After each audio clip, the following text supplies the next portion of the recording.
नमस्कार। खबरें राष्ट्र हित की कार्यक्रम में आप सभी का स्वागत है। दोस्तों, मैं हूं वी के शर्मा। आज रेडियो पर देश के प्रधानमंत्री नरेंद्र मोदी ने अपना संबोधन किया। मन की बात का ये उनका 66वां कार्यक्रम था। देश भर में सभी लोग उनके इस कार्यक्रम को लोक रुचि के साथ सुनते हैं और उस पर अमल करने का प्रयास करते हैं। देश के प्रधानमंत्री होने के नाते नरेंद्र मोदी जी हमेशा लोक कल्याण की बातें करते हैं और ऐसी बातें करते हैं जिससे सभी का मनोबल बढ़ता है। आज के कार्यक्रम में उन्होंने कुछ खास बातें की। उन्होंने इस बात पर भी चर्चा की कि सन 2020 एक मनहूस साल है, ऐसा लोगों में चर्चा है।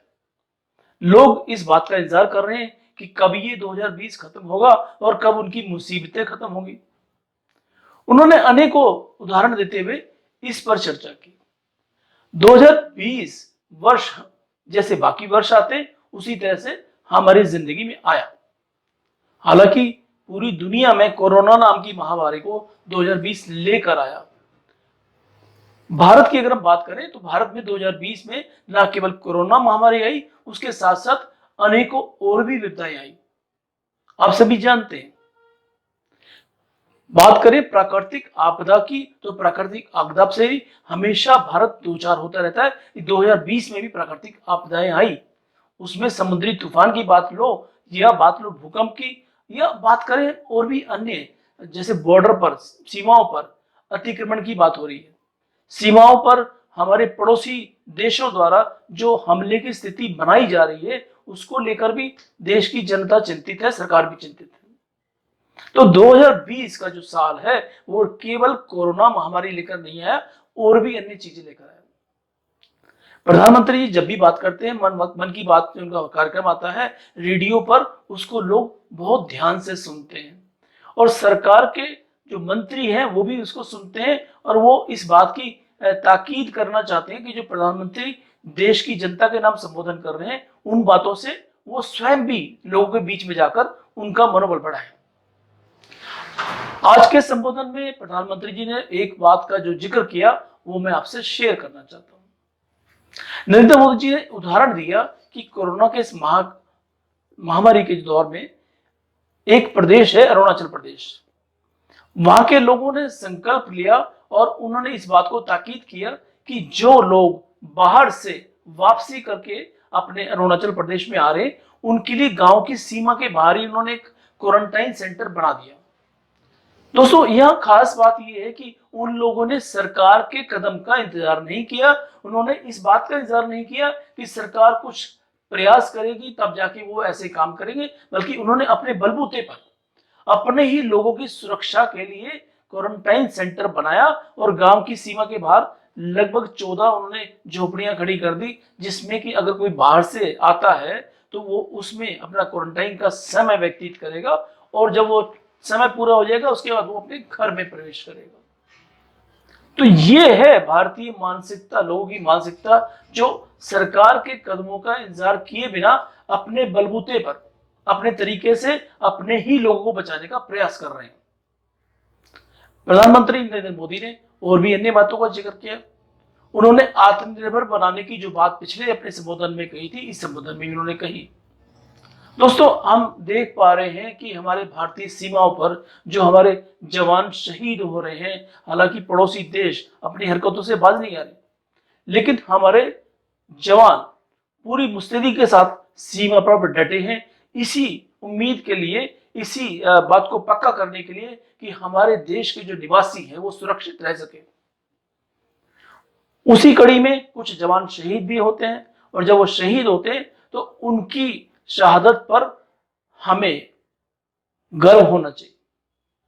लेकिन साथ साथ ये ध्यान देने वाली बात है कि उन्होंने तो शहादत दी है, लेकिन उनके पीछे जो उनका परिवार रह गया उनकी देखभाल के लिए, उनको मजबूती प्रदान करने के लिए देश की जनता भी अपना कर्तव्य निभाए। हम ऐसे प्रयास करें जिससे कि हमारे देश में मजबूती आए। अब आत्मनिर्भर बनाने की बात हमारे प्रधानमंत्री करते हैं तो उसके पीछे मुद्दा यही है कि जब हम अपने बने उत्पादों को, जो देश में हम अपने उत्पाद बनाते हैं, हम स्वयं बनाते हैं, उनका सदुपयोग करते हैं, उनका उपयोग करते हैं, तो हमारी अर्थव्यवस्था में मजबूती आएगी। कोई विदेशी कंपनी बाहर से यहाँ पर आती है, अपने उत्पादों का प्रचार करती है और हम उसका उपयोग करते हैं, तो हम अपने देश की अर्थव्यवस्था को मजबूत नहीं बनाते। ये कड़वा सच है जिसे हमें समझना होगा। आत्मनिर्भर भारत बनाने की दिशा में हमें अपने ही देश में बने यानी स्वदेशी उत्पादों का उपयोग करना होगा, अमल में लाना होगा और विदेशी सामान का बहिष्कार करना होगा। देश की जनता समझ चुकी है और धीरे धीरे जैसे आप देख पा रहे हैं कि चाइनीज उत्पादों का बहिष्कार करने की जो मुहिम है वो चल पड़ी। पूरे देश में लोग जगह जगह पर चाइनीज सामान का बहिष्कार कर रहे हैं। तो ये एक उचित कदम है, अपनी अर्थव्यवस्था को मजबूत बनाएं। अगर अर्थव्यवस्था मजबूत बनाएंगे तो हम सही मायनों में उन शहीदों को श्रद्धांजलि दे पाएंगे जिन्होंने हमारे देश के आत्मसम्मान के लिए, स्वाभिमान के लिए सीमाओं पर अपनी जान कुर्बान कर दी। दोस्तों, प्रधानमंत्री जी हमेशा बात करते हैं अपने भारत देश की जनता को मजबूती प्रदान करने की बात करते हैं। उन्होंने बात की है अपने देश में सुशासन लाने की बात की, भ्रष्टाचार को खत्म करने की बात की है। उन्होंने बात की है तो हमारे देश के बच्चों को उचित शिक्षा मिले और उनको एक ऐसा वातावरण मिले कि जिससे उनका स्वास्थ्य मजबूत बन सके।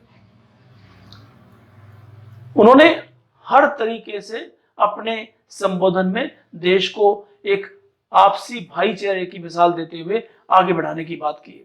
और यहां पर मैं एक बात और कहना चाहता हूं, पूरे दुनिया में इस बात को लेकर सभी देश सहमत हैं कि भारत ने जो विश्व बंधुत्व का संदेश दिया है, एक सद्भावना का संदेश दिया है, उससे भारत की ताकत बढ़ी है और उससे भारत को एक उच्च स्थान मिला है।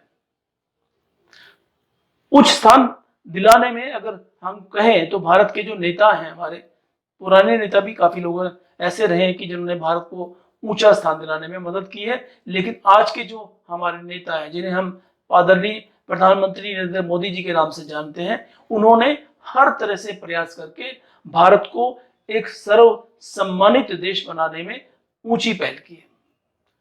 उन्हीं के प्रयासों से आज भारत को विश्व में एक ऐसा दर्जा प्राप्त हुआ है जहां वो विश्व बंधुत्व के तौर पर सभी देशों में सहमति बनाने के लिए सफल रहा है।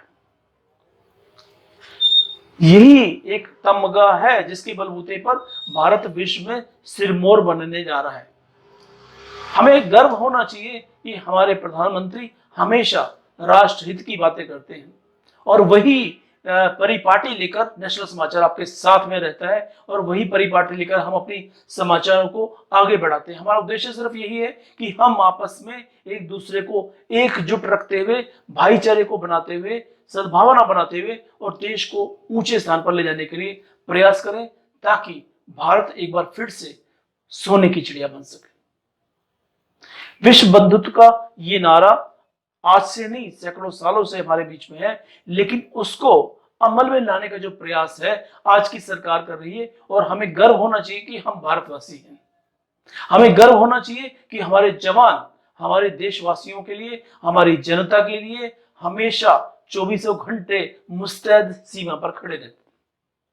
वो जान की बाजी लगाने में जरा भी नहीं चकते। तो हमें भी ये प्रयास करना चाहिए कि हम अपने आप को आत्मनिर्भर बनाएं, स्वदेशी पर हम जोर रखें और स्वदेशी को अपनाएं।